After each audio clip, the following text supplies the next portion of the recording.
Salut, moi c'est Jimmy du projet Gaia. Merci de te joindre à moi aujourd'hui pour la mission climat de Gaia. Chaque jour, nous vous présentons différentes activités reliées au climat que vous pouvez faire à la maison. Eh bien, aujourd'hui, c'est lundi. Et ça veut dire que c'est aussi notre lundi à table. Dans cette vidéo, nous allons cuisiner un dessert. Je vais vous préparer mes délicieux biscuits au chocolat soucieux du climat, pour que tu vois et que tu puisses les essayer à ton tour. Tu trouveras la recette complète dans la description de la vidéo, juste en bas ici. Quand nous aurons terminé nos biscuits, je vais te dire pourquoi cette recette est peut-être meilleure pour l'environnement. Et j'aurai un petit défi à te proposer aussi. Maintenant, lave bien tes mains et à la cuisine, mon ami.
J'espère que tu les essayeras toi aussi.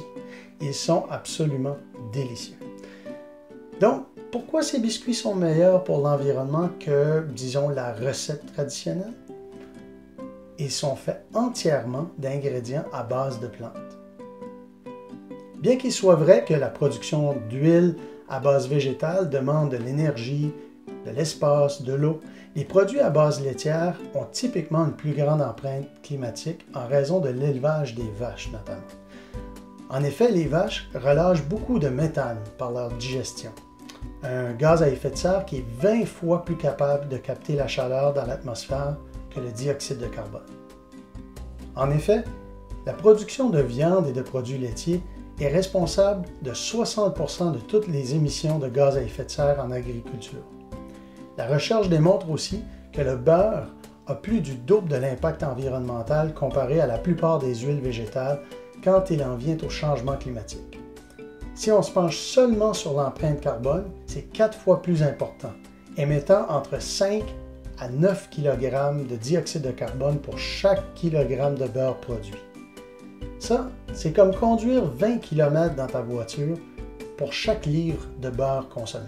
Et qu'en est-il du lait végétal que nous avons utilisé dans notre recette? Sur le plan de l'impact climatique, un 4 litres de lait de vache, c'est comme conduire 30 km en voiture. En comparaison, notre lait d'avoine, lui, a un impact significativement réduit sur l'environnement, particulièrement si tu apprends à le préparer toi-même. Il existe d'ailleurs plusieurs recettes très faciles sur le web si tu aimerais essayer d'en faire toi-même. Maintenant, j'ai un défi à te proposer. Cherche un peu sur le web pour d'autres recettes à base de plantes et trouve-en une que tu aimerais tester. Cuisine-la, partage-nous tes résultats et ce que tu as aimé de ton expérience. Réduire ta consommation de viande et de produits laitiers, c'est l'une des façons les plus efficaces de réduire ton impact sur la planète. Pour t'aider, dans la description de la vidéo juste en dessous ici, tu trouveras quelques liens vers des sites web qui présentent de superbes recettes à base de plantes. Amuse-toi bien tout en apprenant et partage-nous tes résultats. Nous voulons savoir ce qui mijote dans ta cuisine. Merci de m'avoir rejoint à la mission Climat de Gaïa aujourd'hui. J'espère que tu as eu du plaisir et que tu as pu apprendre des choses nouvelles. N'hésite pas à nous partager tes commentaires, tes questions, tes photos sur nos médias sociaux. Utilise le mot-clic Gaïa Mission Climat pour ajouter ton nom à un tirage de la semaine et courir la chance de gagner l'une de nos belles bouteilles d'eau Gaïa. Bonne chance! Pour terminer, je tiens à remercier nos partenaires qui rendent possible cette programmation. Un grand merci à la Fondation McCain et à Énergie Nouveau-Brunswick. Restez aux aguets pour d'autres activités de la mission Climat de Gaïa. Au revoir!